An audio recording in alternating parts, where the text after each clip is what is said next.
The Halbert family never buried their dead. Magnus kept his wife Eleanor's corpse seated at the dinner table as if she were still alive. Preserved bodies moved throughout their manor, positioned differently each day, but what happens when a family tradition defies death itself? Welcome to the Ghastly Journal, where we explore the darkest stories from history. I'm your host. Today we're looking at a family whose ways went against everything normal people believe about life and death. This is the story of the Halberts, a family who never buried their dead. Before we start, I need to warn you. What you're about to hear might upset you. The story of the Halberts is scary and disturbing, so turn down your lights, lock your doors, and get ready for one of the most frightening stories we've ever shared. The Halbert family first shows up in old records from the mountains of Scotland in the late 1700s. The father, Magnus Halbert, was a strange man. He kept to himself, was very strict, and had weird ideas about life and death. They moved to a small village called Blackmore. It was a place covered in fog and mystery where people believed in scary stories as much as they believed in anything else. Magnus had run away from the big city of Edinburgh with his wife Eleanor and their 3 kids, William, Charlotte, and little Thomas. Something bad had happened in Edinburgh that made people not want them around anymore. No one knows exactly what Magnus did there, but people whispered that he had done terrible experiments that crossed the line of what was right and wrong. When they got to Blackmore, Magnus bought a huge house on the edge of town. The house was made of dark stone with tiny windows. It sat on top of a hill looking down at the village below. The local people called it Ravencrest Manor, but the Halberts just called it home. It didn't take long for the village people to notice how weird their new neighbors were. The Halberts almost never came into town except to buy supplies. They didn't hire any local people to help them, even though their house was huge. Most strange of all, they never went to church, which was very unusual back then. But these odd things were nothing compared to what happened later. In the winter of 1798, something terrible happened to the Halbert family. Eleanor got sick with a mysterious fever. The local doctor, Dr. Sullivan, was called to Ravencrest. When he arrived, Magnus led him to Eleanor's bedroom, where she lay pale and still. "I'm afraid we might be too late, Doctor," Magnus said with no feeling in his voice. Dr. Sullivan checked Eleanor and confirmed what Magnus already knew. She had died. The doctor said he was sorry and started talking about funeral arrangements, as was normal. "That won't be necessary," Magnus interrupted, his voice sharp and final. Confused, Dr. Sullivan tried to explain why proper burial was important. "The Halberts do not bury their dead, Doctor," Magnus said firmly. "Eleanor will stay with her family where she belongs." Disturbed but not sure what to do, Dr. Sullivan left Ravencrest that night, troubled by the strange meeting. The next day, he came back with the local minister, Reverend Clark, hoping to talk sense into Magnus about the importance of a Christian burial. When they arrived, Magnus wouldn't let them in. Through the partly open door, the 2 men saw something that would haunt them forever. Eleanor's body, dressed in a fine dress, was sitting at the dining table as if she were still alive. The family was gathered around her as if nothing had changed. Horrified, Reverend Clark demanded that Magnus show proper respect for his wife's body. Magnus's answer was chilling. "Death is just a change, Reverend. The body holds the spirit long after the heart stops beating. To bury her would be to cut that connection forever. We will not abandon her to the cold Greenland."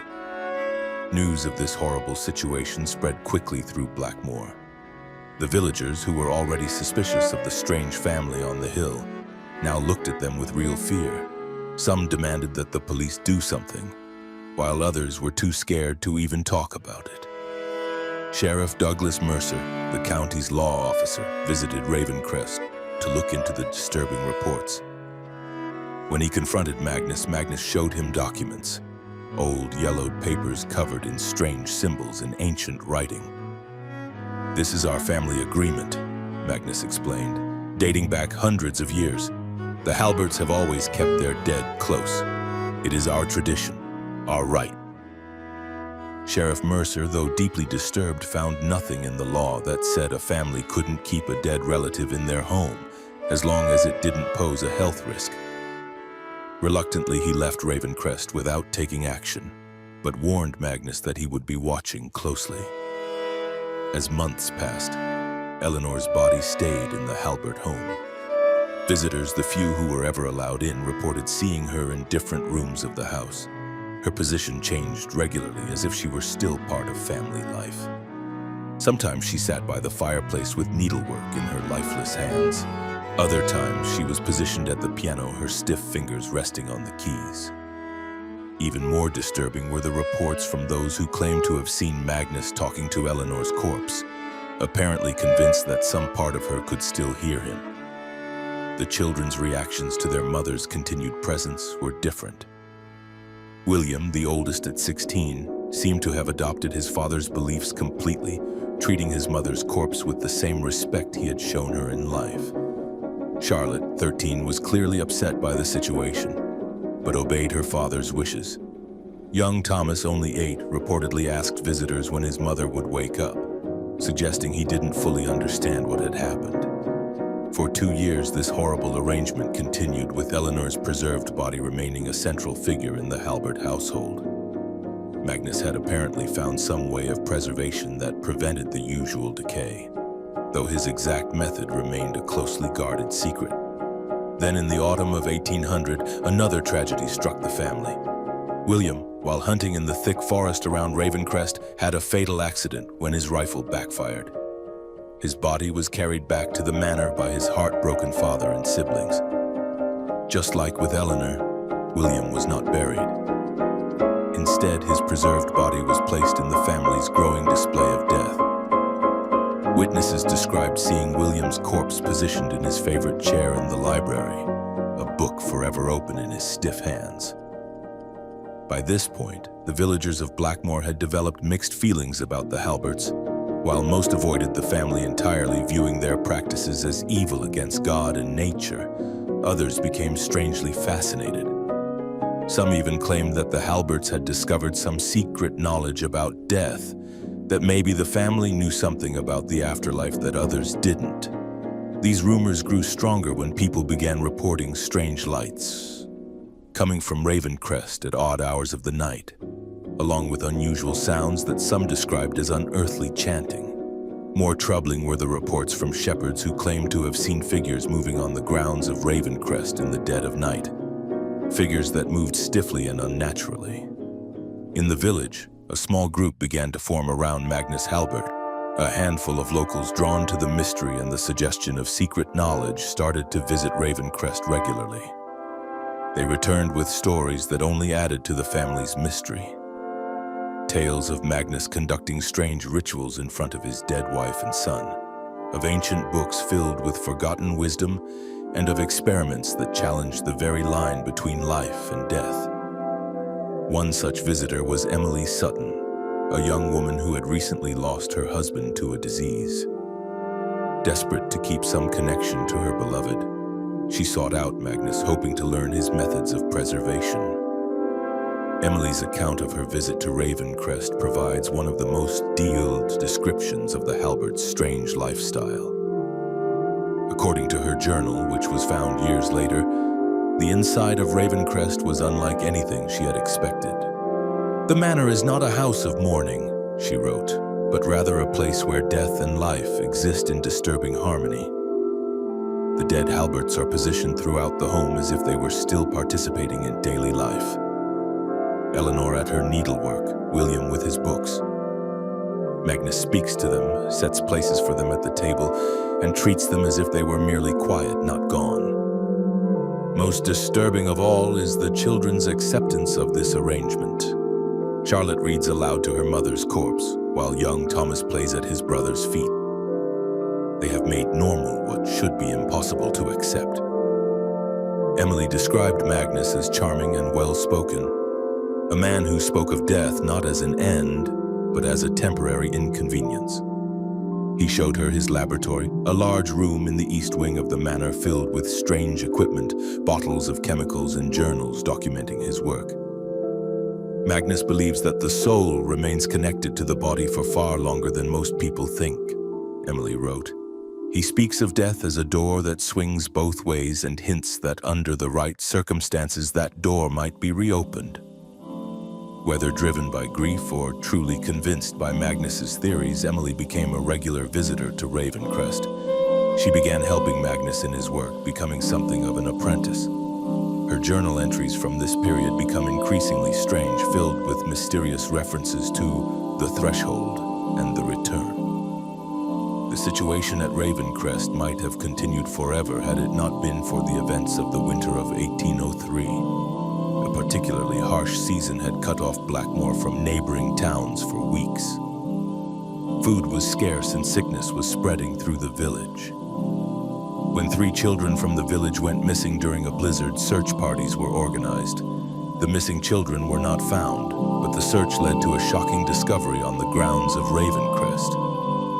Behind the manor, partly hidden by snow, searchers found a small building that hadn't been there before. A stone structure with no windows and a heavy iron door. From inside came a foul smell and sounds that one searcher described as neither human nor animal, but something in between. Sheriff Mercer, leading the search party, demanded entry. When Magnus refused, the door was broken down by force. What they found inside is hard to explain. The room contained several metal tables, each holding a body in various stages of what can only be described as reconstruction. Body parts that appeared to belong to different people had been stitched together. Most horrifying of all, some of these pieced-together forms showed scenes of movement, twitching and jerking as if brought to life by some unknown force. In one corner, barely recognizable as once having been human, were the remains of what the searchers believed to be the missing children. Magnus was immediately arrested along with Emily Sutton, who was found helping him. Charlotte and Thomas were taken into protective custody, both children appearing underfed and in shock. Ravencrest was searched thoroughly. In addition to Eleanor and William's preserved bodies, the remains of at least 7 other people were discovered throughout the manor, all preserved through Magnus's methods and positioned as if they were still living occupants of the home. In Magnus's laboratory, authorities found journals detailing his experiments, his attempts to reverse death itself. The writings revealed a man obsessed with the idea that death was not final, that with the right application of science and what he called the old knowledge, the dead could be restored. The trial of Magnus Halbert and Emily Sutton was brief and closed to the public. The specific charges were never made entirely clear in official records, perhaps because the nature of their crimes didn't fit existing legal categories. What is known is that both were found guilty and sentenced to death. The night before their scheduled execution, something happened that has never been properly explained. The jail where Magnus and Emily were being held was found empty in the morning. The cells were locked from the outside. The guards were at their post, and no one had seen or heard anything unusual during the night. The prisoners had simply vanished. A search of Ravencrest revealed that the preserved bodies of Eleanor and William had disappeared as well. The other bodies found in the manor remained, but the Halberts, both living and dead, were gone without a trace. The most disturbing twist in this already horrible tale came 3 days later when a shepherd reported seeing 5 figures moving across the moors in the early morning mist. A tall man, a woman, 2 children, and what appeared to be a teenage boy. All 5 moved with the same stiff, unnatural walk. This was the last confirmed sighting of the Halbert family in Blackmore. Ravencrest Manor was eventually abandoned, with no one willing to buy or live in a home with such a grim history. Over time, the weather reclaimed the structure until only ruins remained as a reminder of the family who had once lived and perhaps never died until there. But the story of the Halberts didn't end with their disappearance from Blackmore. Over the following decades, reports emerged from various parts of Britain and later Europe of a strange family who never seemed to age and who were never seen burying their dead. In 1837, a doctor in a small village in northern France documented his encounter with a family named Halford who had recently moved to the area. He was called to their home to attend to an elderly stroke. Upon arriving, he found the woman clearly dead, yet the family refused to acknowledge her death, insisting she was merely in a deep sleep. The doctor noted that other members of the family, particularly the father figure, moved in an unusual way, as if their joints had forgotten how to bend properly. When local authorities investigated, the family had vanished, leaving behind only a strange chemical smell in their abandoned home. Similar accounts appeared throughout the 19th century in Germany, Austria, and as far east as Romania. The details varied, but common elements emerged. A family with an unusual fixation on preserving their dead, strange experiments conducted in secret, and an unnatural way of movement among the family members. By the early 20th century, the story of the Halberts had become something of a legend among occultists and those interested in the macabre.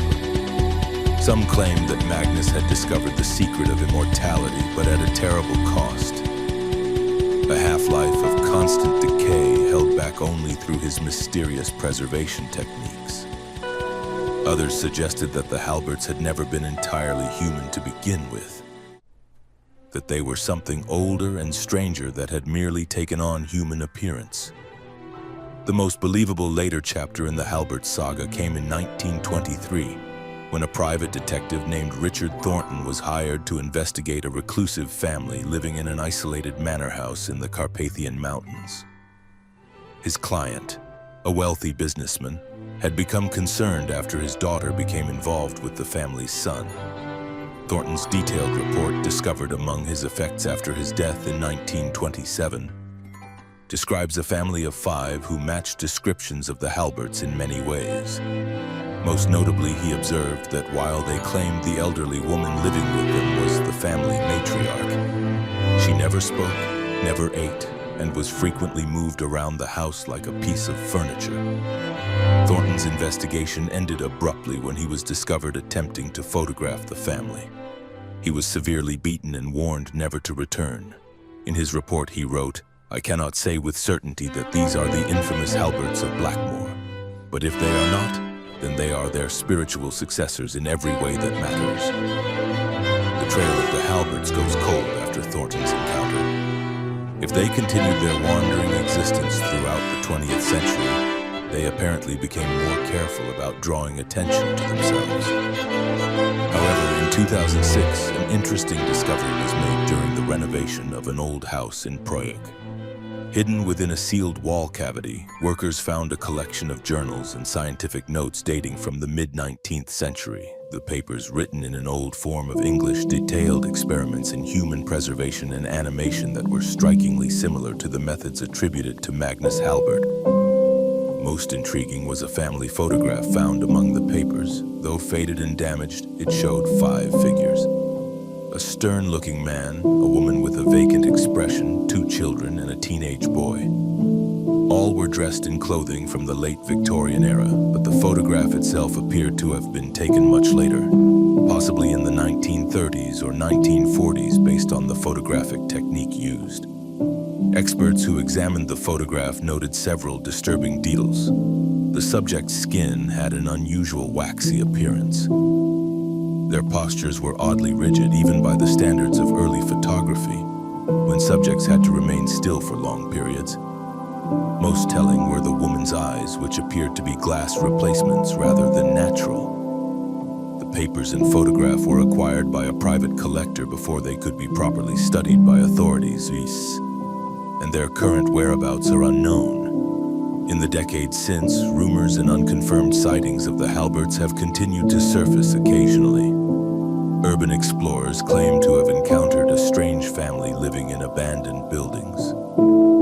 Hikers in remote areas report meeting a group of people who moved unnaturally and spoke in old-fashioned English. Medical supply companies note unusual bulk orders of preservation chemicals delivered to abandoned addresses. None of these accounts can be verified, of course. The story of the Halberts, a family who refused to bury their dead and who may have discovered something terrible about the nature of death itself, remains primarily in the realm of legend, yet one has to wonder. If Magnus Halbert truly found a way to preserve not just the body, but something of the essence of a person after death, what would that mean for his family? Would they continue their horrible existence indefinitely, neither truly alive nor properly dead, moving from place to place as decades and eventually centuries passed? Would they continue to add to their family, preserving each member as they fall to injury or illness or age, creating an ever-growing procession of the animated dead? And if they do still exist in some form, what would they look like now after more than 2 centuries of their unnatural existence? How much of their humanity would remain? These questions have fascinated and disturbed those who have studied the Halbert case over the years. Whatever the truth may be, the story of the family who never buried their dead serves as a chilling reminder of the dangers of defying the natural order, of the fine line between devotion and obsession, and of the potentially terrible consequences of refusing to accept the finality of death. The most recent chapter in this strange saga may be the most disturbing of all. In 2010, a fire at a remote farmhouse in rural Maine led to a grim discovery. After putting out the blaze, which had destroyed most of the structure, firefighters found a hidden cellar containing what was initially believed to be a mannequin workshop. Further investigation revealed that the mannequins were in fact human remains in various states of preservation. Most had been damaged in the fire, but examination determined that some of the bodies had been preserved for decades, with the oldest potentially dating back to the early 20th century. Most disturbing was the discovery that some of the more recently deceased individuals showed signs of having been artificially preserved while still alive. Evidence suggested that they had continued to move and function in some capacity for months or even years after the preservation process had begun. No residents of the farmhouse were ever found, either among the remains or elsewhere. The property had been purchased 20 years earlier by a cash buyer using what proved to be a false identity. Neighbors reported that the occupants kept to themselves and were rarely seen up close, though they occasionally observed what appeared to be a family of 5 through the windows. An older couple, 2 middle-aged individuals, and a younger person. Investigators noted that the farmhouse contained numerous books and journals related to obscure preservation techniques, experimental chemistry, and fringe theories about extending life beyond death. Among these materials was a family tree that, while partially burned, included the name Halbert near the top. DNA testing on the remains proved inconclusive, with analysts noting unusual chemical alterations to the cellular structure that prevented standard identification methods. The case remains open, classified as a multiple homicide with no named suspects. Could this be the final chapter in the Halbert saga? Did their centuries-long journey end in that fire in Maine?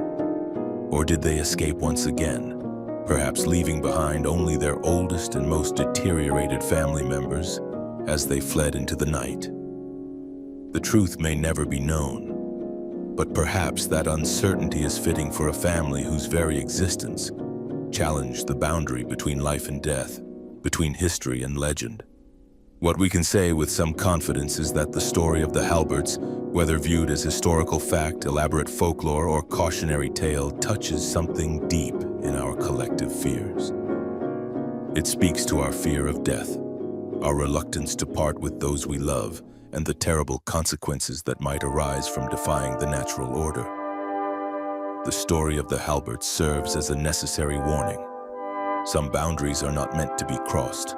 Some doors once opened cannot easily be closed again, and so we leave the Halberts to whatever fate ultimately claimed them, or to their continued wandering, if they somehow endure. Their story remains a disturbing footnote in the annals of the macabre, a reminder that some family traditions are best left unpreserved. As for Magnus himself, the man who began this terrible legacy, perhaps he achieved exactly what he set out to accomplish. A family that would never be separated by death, that would remain together through the long centuries, unchanging even as the world transformed around them. Whether that represents triumph or tragedy depends on how one views the nature of life, death, and what might exist in the shadowy territory between. This has been the Ghastly Journal. Thank you for joining us on this journey into one of history's most disturbing family legacies. If the Halberts have taught us anything, it's that some traditions are best left in the past and that sometimes letting go is the greatest act of love we can offer those who have passed on. Sleep well and remember, not all family traditions are meant to be preserved.